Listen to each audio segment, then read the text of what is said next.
Louange au Créateur de l'univers, salutations de paix, de vie, de force et de santé à tous. Dans cette vidéo, on va voir si dans le Coran, il est réellement dit que le prophète Muhammad est le dernier des prophètes, c'est-à-dire qu'après lui, il n'y aura plus d'autres prophètes, ou plutôt, voir s'il y a une autre interprétation possible et qui est plus cohérente en s'appuyant sur le Coran. En fait, cette idée est reconnue presque unanimement chez les savants et les croyants musulmans, ce qui fait qu'on a l'impression que cela est clairement soutenu dans le Coran. Mais hélas, lorsqu'on se penche sur le Coran, on constate bien souvent que chez les musulmans, comme pour les juifs et les chrétiens avec la Bible, il y a une grande différence souvent entre les écrits sacrés et les propos des religieux. Voyons d'abord sur quel verset il se base pour affirmer que le prophète Muhammad, que la paix soit sur lui, est le dernier des prophètes. Pour cela, on va dans la sourate 33 au verset 40 où il est dit « Non, Muhammad n'est le père d'aucun homme d'entre vous, mais il est l'envoyé de Dieu et le sceau des prophètes. » Point. Donc on voit bien que nulle part il est clairement dit qu'il est le dernier des prophètes. Pourtant Ibn Kathir, qui est un des auteurs de tafsir les plus connus, en fait les tafsirs ce sont les explications du Coran, nous dit ceci: il est le prophète d'Allah et le dernier des prophètes, Allah c'est tout. Point. En fait ici Ibn Kathir cite le Coran, ensuite il donne un commentaire en disant ce verset montre clairement qu'il n'y aura aucun prophète après lui. Point. Fin de citation de Ibn Kathir. Ainsi en fait il prétend qu'on voit clairement cela dans le Coran. Or on vient de voir que ce n'est pas le cas, sauf justement dans des traductions comme celle qu'on vient de voir ici de Ibn Kathir, où donc quelqu'un a traduit Ibn Kathir en disant dernier des prophètes à la place de sceau des prophètes. Déjà ici il y a une aberration dans la mesure où en arabe il est dit il est le Rasulullah, c'est-à-dire le messager de Dieu, et ensuite on dit qu'il est le dernier prophète. Or ici on nous dit il est le prophète d'Allah et le dernier des prophètes, alors qu'on aurait dû dire il est le messager d'Allah avant de dire dernier des prophètes. Mais bon, on va y revenir. Et Ibn Kathir, en fait, ne pouvant pas soutenir son propos par le Coran, va nous citer deux hadiths où évidemment cela est clairement dit. Les hadiths, on le rappelle, ce sont des paroles et des actions qu'on attribue au prophète qui sont racontées par ses compagnons. Donc, dans tous les cas, cela ne se trouve pas dans le Coran. Donc, d'après ces deux hadiths que vous pouvez voir à l'écran, Ibn Kathir conclut en disant « Dieu a montré dans le Coran qu'aucun prophète ne viendra après lui et quiconque prétendra l'être ne sera qu'un imposteur. » Point. Fin de citation de Ibn Kathir. Pourtant, on le répète encore une fois, cela n'est pas clairement indiqué dans le Coran. En plus, dans l'un des deux hadiths qu'il cite, le prophète aurait soi-disant dit qu'après lui, il n'y a plus de prophète, mais que les musulmans auront cependant encore des visions et ce sera une partie de la prophétie. Qu'est-ce que cela veut dire? Est-ce qu'il y aura des demi-prophètes, des tiers ou des quarts de prophètes? On a un peu de mal à comprendre. Ainsi, on va relire le passage du Coran et mieux regarder le terme qui est employé. Donc la sourate 33 verset 40 nous dit « Non, Muhammad n'est le père d'aucun homme d'entre vous, mais il est l'envoyé de Dieu et le sceau des prophètes. » Point. Déjà, si le Coran avait voulu parler de dernier prophète, il aurait pu aussi insister sur le fait qu'il est aussi le dernier messager, car ici c'est un peu la porte ouverte pour que certains affirment ne pas être des prophètes, mais seulement des messagers. C'est le cas par exemple de Elijah Muhammad de la Nation of Islam. Mais en réalité, le Coran n'a fort probablement jamais même dit dernier des prophètes, ou en tout cas voulu dire dernier des prophètes, en utilisant le terme sceau des prophètes. Mais que plutôt, le Coran a voulu dire que Muhammad est un messager de Dieu et qu'il est un authentique prophète. Pour cela, voyons la définition de sceau en français dans le Larousse. On nous dit que c'est un grand cachet sur lequel sont gravés en creux la figure, les armes ou la marque symbolique d'un État, d'un souverain, d'une communauté ou d'un particulier et dont on applique l'empreinte sur des actes ou des objets pour les authentifier, les clore d'une manière inviolable ou pour marquer la propriété. Point. Fin de citation du dictionnaire Larousse. Donc on doit retenir en premier lieu que le sceau est un cachet ou une marque dont on laisse l'empreinte sur quelque chose pour l'authentifier. On répète, dont on laisse l'empreinte sur une chose pour l'authentifier. Donc le but est d'authentifier quelque chose, donc dire que c'est du vrai et non pas du faux. On nous dit que c'est aussi pour clore d'une manière inviolable ou marquer la propriété. Par exemple, vous écrivez une lettre, puis vous mettez un cachet dessus et vous fermez cette lettre avec un sceau. Cela ne veut pas dire que on va jamais ouvrir cette lettre. Non, mais cela montre simplement plutôt que elle est authentique et qu'elle vient bien de vous et que c'est vous qui l'avez clos, qui l'avez fermé. Ainsi, clore ici veut dire terminer dans le sens de aboutir ou parachever sa lettre. Enfin, comme on l'a dit, il marque aussi la propriété. Donc le sceau peut s'appliquer pour une communauté, dans le Coran en l'occurrence la communauté des prophètes. Dans ce cas-là, Muhammad est ainsi un authentique prophète abouti ou parachevé dans le sens d'arriver à maturité et il est envoyé par Dieu, donc il fait partie de la communauté des prophètes et il doit être considéré ainsi par les croyants. Mais les religieux musulmans ont opté pour Muhammad comme étant le sceau pour clore de manière inviolable la prophétie. Mais toujours est-il que selon nous, le Coran parle clairement de sceau pour authentifier Muhammad. Voyons ce que nous dit le passage en arabe. Donc c'est la sourate 33 au verset 40 qui dit Makana Muhammadun abahadin min rijalikum walakin rasulullahi wa khatama al-nabiyina wa kana Allahu bikuli shahin alamin.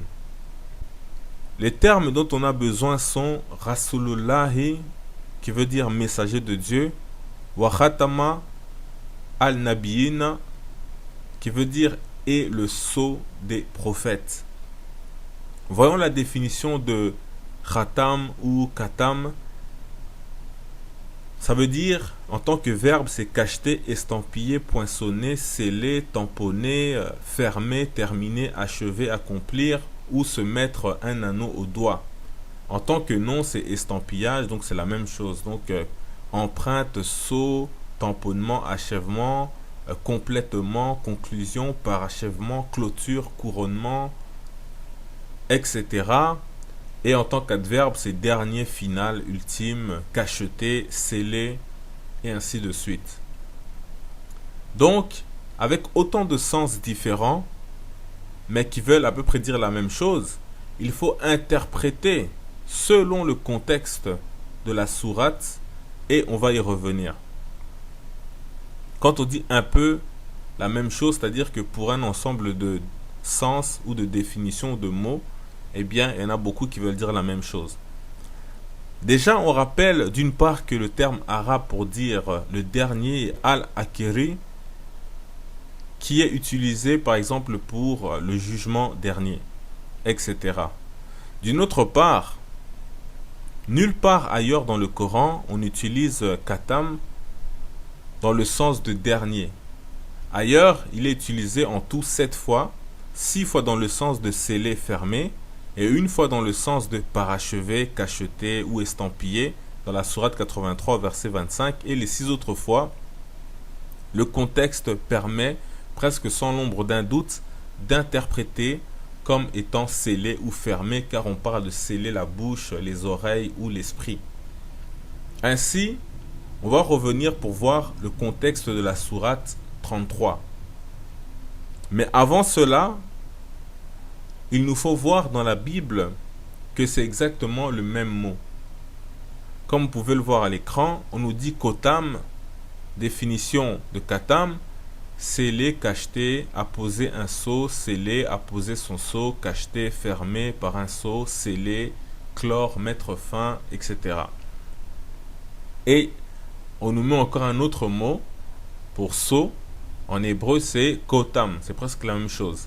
C'est seau, cachet, bague pour un seau, etc.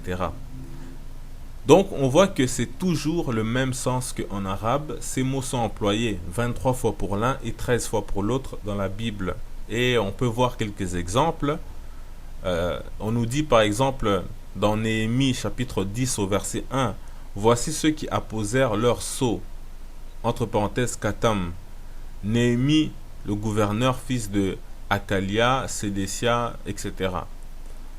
Dans le livre de Job, au verset 37, chapitre 37 au verset 7, il est dit, il met un sceau, Katam, sur la main de tous les hommes, afin que tous se reconnaissent comme ses créatures. On peut encore aller voir dans le livre de Jérémie au chapitre 32 verset 44 où on nous dit on achètera des champs pour de l'argent, on écrira des contrats, on les cachetera, donc katam, on prendra des témoins. Ensuite, il y a le livre de Daniel, chapitre 12 verset 9, on dit il répondit va Daniel, car ces paroles seront tenues secrètes et scellées, katam. Donc, c'est clair, et dans Daniel chapitre 9 verset 24, katam veut dire mettre fin. Ainsi, ce mot est utilisé principalement pour désigner un sceau, donc un insigne d'authentification, ou pour désigner le verbe sceller ou fermer, voire mettre fin.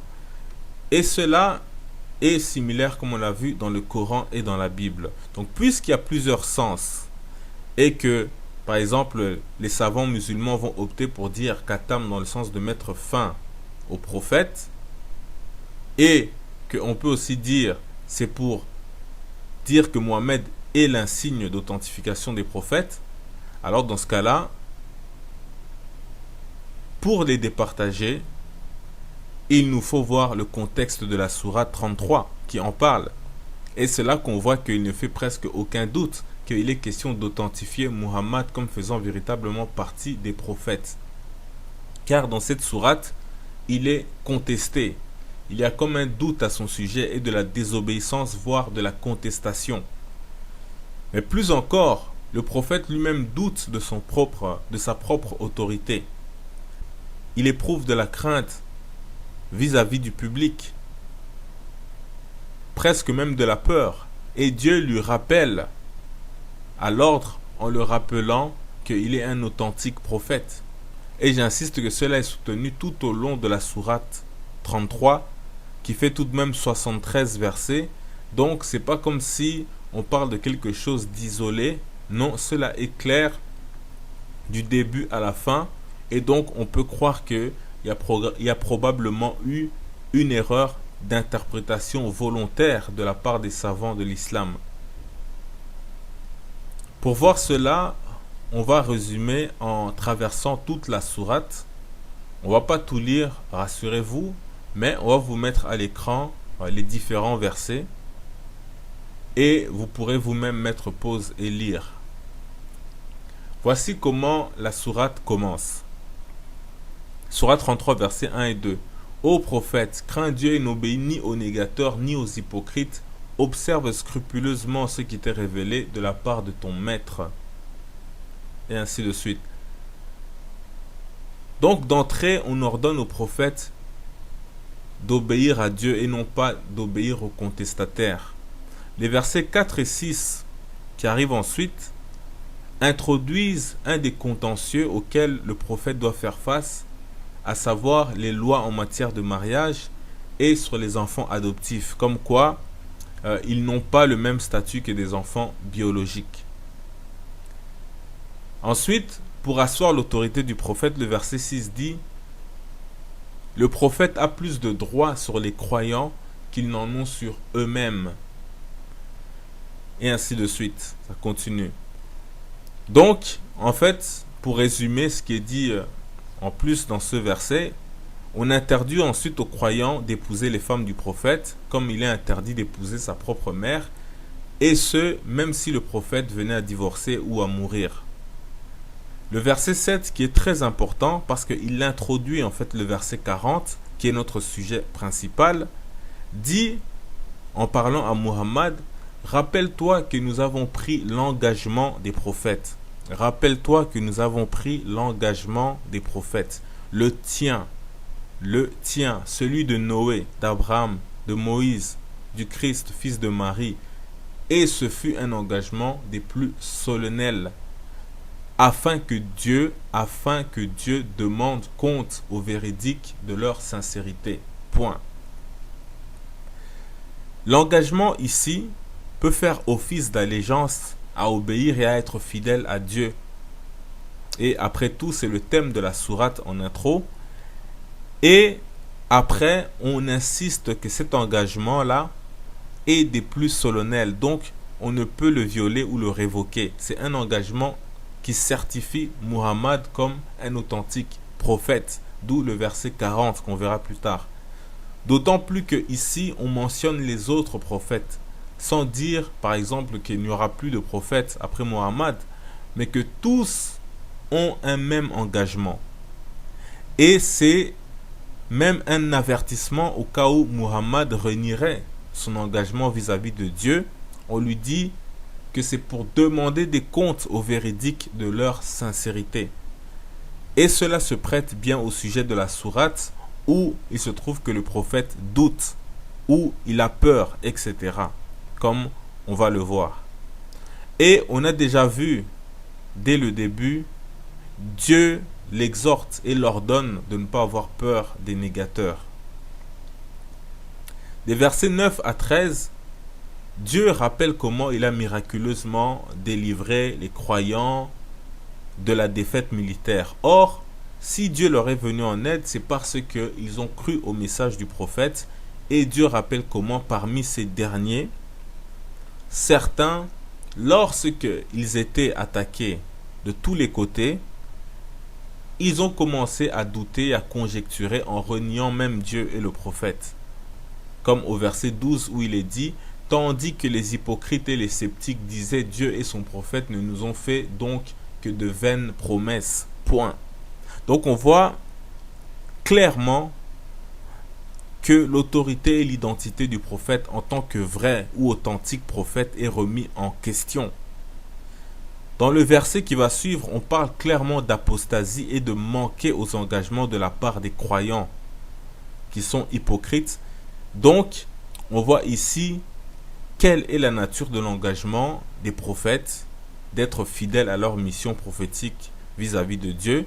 Il est dit au verset 14, « Et si la ville avait été envahie en quelques points et que les envahisseurs leur avaient demandé d'abjurer leur foi, ils se seraient exécutés sans hésiter longtemps à le faire. » Donc ils allaient renier leur foi. Et le verset 15 dit, « Et pourtant, ils s'étaient engagés auparavant devant Dieu à ne pas battre en retraite devant l'ennemi. Or, il est toujours rendu compte de tout pacte conclu avec le Seigneur. » Donc, y compris le pacte des prophètes. Il faut bien retenir comment la sourate se construit. Au verset 19, il est dit, « Ces gens-là n'ont rien de vrai croyant, aussi Dieu réduira-t-il leurs œuvres à néant. » Le verset 21 les encourage en fait à suivre le prophète comme étant un modèle. On met encore en avant le prophète comme étant quelqu'un d'authentique, quelqu'un d'exemplaire. On nous dit, vous avez dans le prophète de Dieu un si bel exemple pour celui qui espère en Dieu. 3 petits points. Dans les versets 22 à 23, les croyants reconnaissent finalement que le prophète avait dit des paroles et des promesses qui se sont vérifiées et qui se sont accomplies, donc qui étaient véridiques. Les versets qui suivent, en fait, parlent des droits du mariage, notamment concernant le prophète. Et le Coran avertit les épouses du prophète contre l'égarement des plaisirs de ce monde. Et on rappelle à nouveau dans le Coran l'autorité du prophète. Et comme on l'a dit, puisque c'est le sujet central de la sourate. Au verset 30 et 31, il est dit, « Ô femmes du prophète, une peine double sera infligée à celle d'entre vous qui aura commis une turpitude flagrante. Cela est si facile pour Dieu. Nous doublerons la récompense de celle d'entre vous qui est soumise à Dieu et à son prophète, et qui fait le bien, et nous lui réservons une généreuse rétribution. » Point. Le verset 33 donc insiste sans ambiguïté qu'il faut se soumettre au prophète en disant obéissez à Dieu et à son prophète. Le verset 36 martèle encore l'autorité du prophète, cette fois sur l'ensemble des croyants. Il est dit: il ne convient pas à un croyant ni à une croyante de suivre leur propre choix dans une affaire une fois que Dieu et son prophète en ont décidé autrement. Quiconque désobéit à Dieu et à son prophète s'égare de toute évidence. Point. Et comme vous le voyez, pour pouvoir accepter de telles paroles, il faut vraiment être convaincu que Muhammad est un vrai prophète pour lui obéir totalement, dans le sens que on ne peut pas avoir le choix personnel lorsque le prophète décide du contraire. D'où justement le verset 40 qui nécessite d'authentifier ce prophète-là, qui ne puisse pas être contesté. Et comme on l'a dit, c'est notre sujet central. Mais avant, dans les versets 37 à 39, on nous parle d'une loi qui semble clairement avoir suscité la polémique et qui a provoqué de la crainte chez le prophète. Et cette loi a été introduite en début de sourate. Nous lisons: et cette loi avait déjà été introduite en début de la sourate. Maintenant, nous lisons un peu: souviens-toi de celui que Dieu et toi-même avez comblé de bienfaits et auquel tu disais: garde pour toi ton épouse et crains Dieu. Garde pour toi ton épouse et crains Dieu. Tout en dissimulant au fond de toi-même ce que Dieu allait rendre public. Tu redoutais l'opinion publique. Alors que c'est Dieu que tu devrais craindre. Point. On s'arrête ici pour dire voilà pourquoi la sourate commence au verset 1 par: ô prophète, crains Dieu et n'obéis ni aux négateurs ni aux hypocrites. Point. Donc, on est toujours dans une cohérence. Donc, en fait, cette loi consistait à autoriser un homme à épouser la femme de son fils adoptif si elle était divorcée. Et le prophète a reçu l'ordre de donner l'exemple. Donc, ceux qui risquaient de faire un scandale chez les négateurs, les hypocrites, etc. Pourtant, à la base, on insiste bien en disant que le prophète avait de son côté recommandé à son fils adoptif de rester marié avec son épouse, de ne pas divorcer. Et donc, c'est là que maintenant on arrive au verset 38 et 39, qui précède donc le fameux verset 40, et donc le terme sceau des prophètes, que les religieux musulmans interprètent comme voulant dire dernier prophète, au lieu de sceau dans le sens de marque ou tampon ou insigne authentique des prophètes. Ces versets 38 et 39 sont explicites. Nous lisons: nul grief n'est à faire au prophète pour ce que Dieu lui a accordé conformément aux lois établies par Dieu pour les prophètes qui l'ont précédé. Les décrets de Dieu étant inéluctables pour ceux qui transmettaient les messages de Dieu, les craignaient sans redouter nul autre que lui, car Dieu suffit pour établir le compte exact des hommes. Point. Ces versets nous disent qu'il n'y a aucun reproche à faire au prophète Muhammad et que son privilège de dicter la loi est le même privilège que Dieu a donné aux prophètes qui étaient avant Muhammad.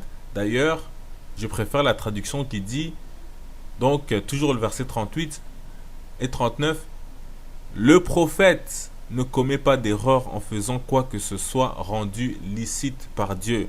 Tel est le système de Dieu. Depuis les premières générations, l'ordre de Dieu est un devoir sacré. Ceux qui délivrent les messages de Dieu, et qui révèrent lui seul ne devront jamais craindre personne sauf Dieu. Dieu est le comptable le plus efficace. Point. Donc on voit qu'on identifie clairement Muhammad aux autres prophètes et messagers avant lui.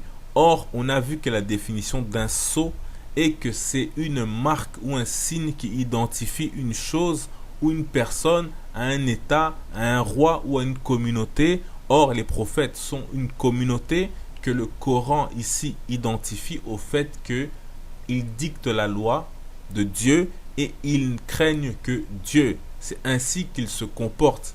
Tel est leur insigne. Tel est leur sceau. D'où le verset suivant qui dit, au verset 40, non, Muhammad n'est le père d'aucun homme d'entre vous, mais il est l'envoyé de Dieu et le sceau des prophètes. Dieu est au courant de tout. Donc quand on dit le sceau des prophètes, il est l'insigne authentique des prophètes. Donc, le contexte ne prête en rien à l'idée de quantième position du prophète ou de fermeture de la prophétie, mais plutôt d'identification et d'authentification du prophète, d'autant plus que le Coran ne fait que préciser ce qui est dit au verset 38 et 39. Vous pouvez faire vous-même la comparaison. On dit au verset 38, le prophète ne commet pas d'erreur en faisant quoi que ce soit rendu licite par Dieu. Point. Ici, l'erreur serait d'épouser l'ex-épouse de son fils biologique. Or, le prophète épouse non pas l'ex de son fils biologique, mais celle de son fils adoptif. Et Dieu dit plutôt dans la sourate que le fils adoptif n'est pas comme l'enfant biologique. D'où maintenant le verset 40 qui dit « Non, Muhammad n'est le père d'aucun homme d'entre vous ». On comprend ici qu'il n'est pas le père même de son fils adoptif.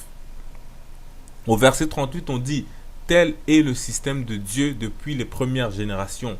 Ou bien dans l'autre version, conformément aux lois établies par Dieu pour les prophètes qui l'ont précédé. Au verset 40, on dit « Mais il est l'envoyé de Dieu ». Donc, il est l'envoyé de Dieu, donc au même titre que ceux qui l'ont précédé. Au verset 39, on dit « Ceux qui délivrent les messages de Dieu et qui le révèrent, lui seul ne devront jamais craindre personne sauf Dieu. » Donc ça, c'est le sceau des prophètes. Donc c'est l'insigne, c'est la marque des prophètes. Donc il est le sceau dans le sens de l'insigne, le tampon, la marque distinctive, le cachet authentique de ces messagers et de ces prophètes qui l'ont précédé. Raison pour laquelle il faut donc lui obéir sans discuter, lui être fidèle. Il a plus de droits sur les croyants que les croyants eux-mêmes sur leur propre vie.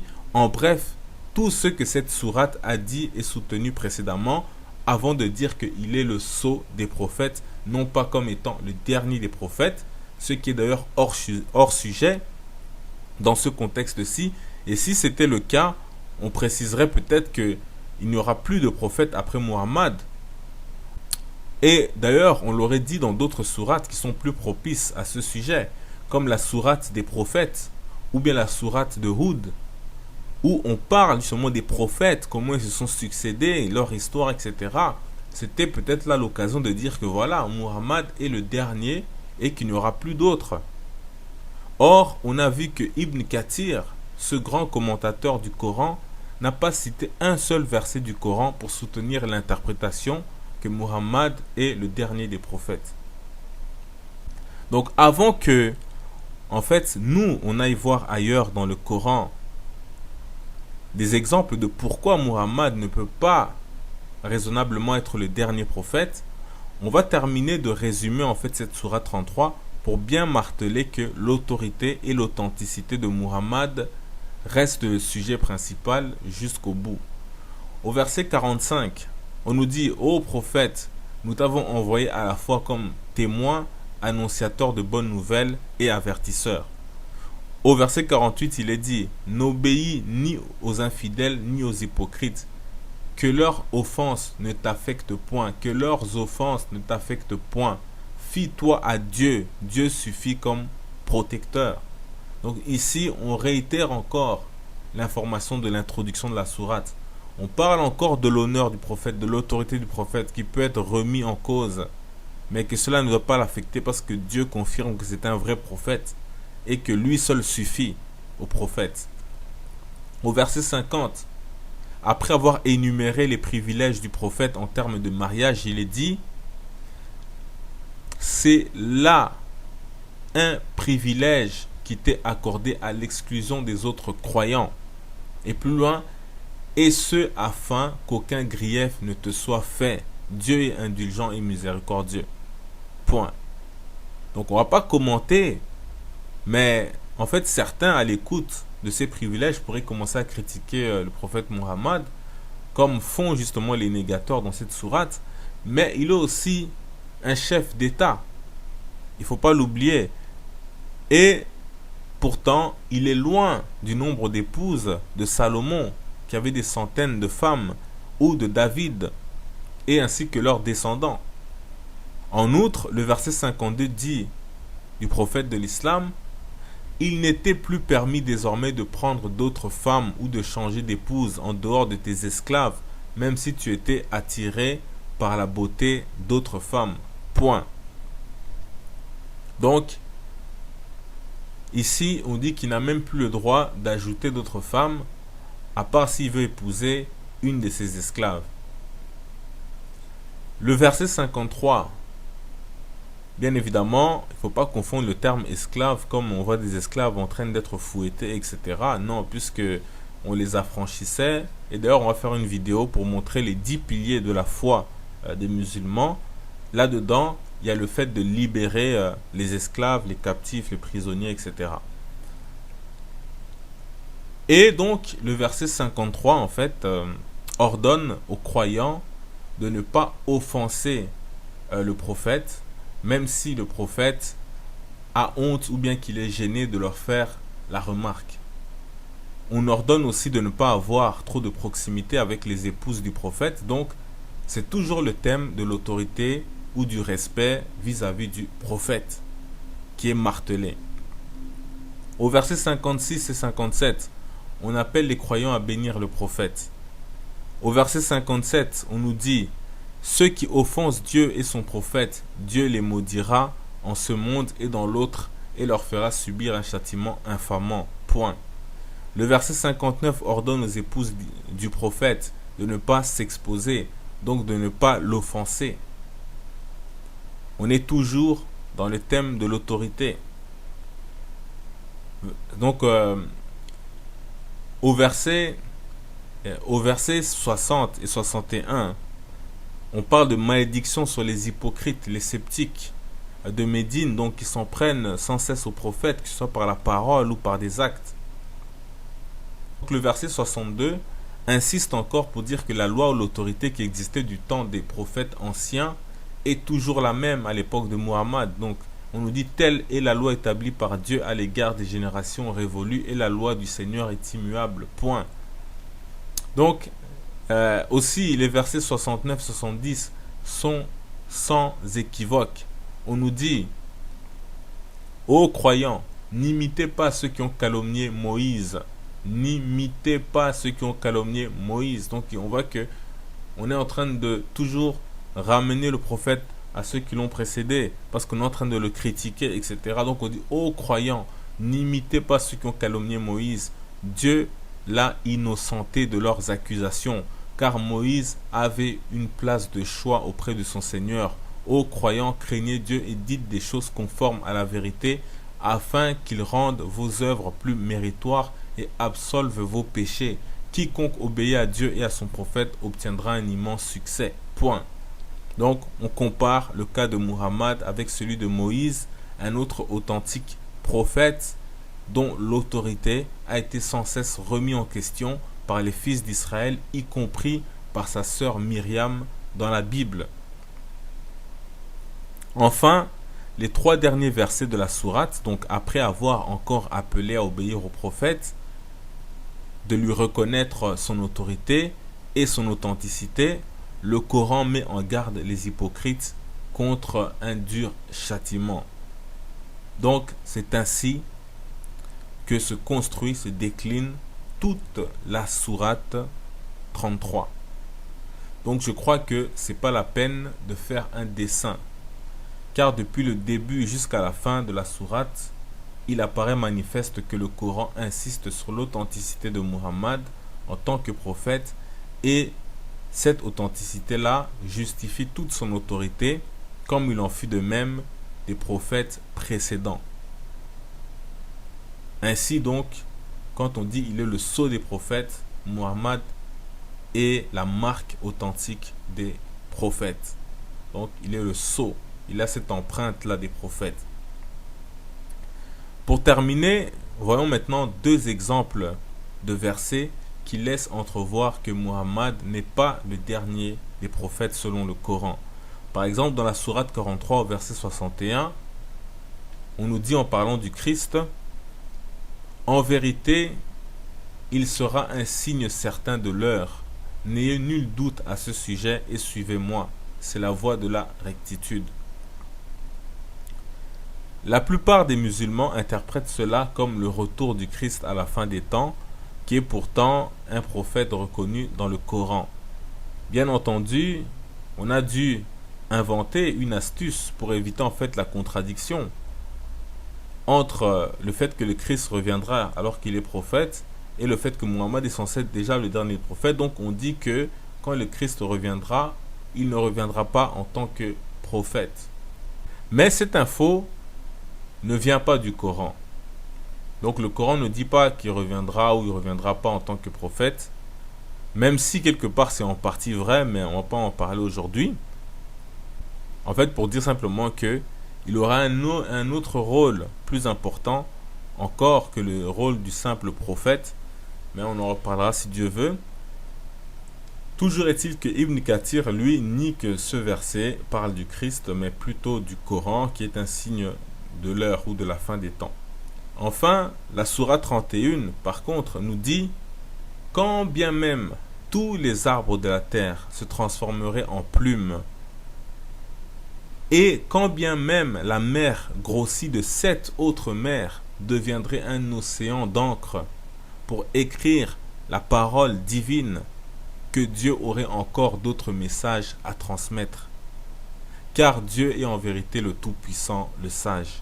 Point. Donc on répète: quand bien même tous les arbres de la terre se transformeraient en plumes, et quand bien même la mer grossie de 7 autres mers deviendrait un océan d'encre pour écrire la parole divine, que Dieu aurait encore d'autres messages à transmettre, car Dieu est en vérité le Tout-Puissant, le Sage. Point.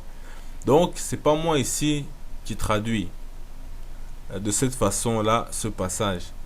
C'est sur le site très connu de Yabiladi et d'autres. Et qu'importe comment on interpréterait ce passage littéralement, le Coran dit que la parole de Dieu ne s'épuiserait pas, même s'il fallait l'écrire avec une quantité d'encre équivalent à l'océan, qui est multiplié même par 8. Or, le Coran actuel peut s'écrire avec moins d'encre que le contenu d'une piscine. Oui, on sait que Ibn Kathir a une autre interprétation.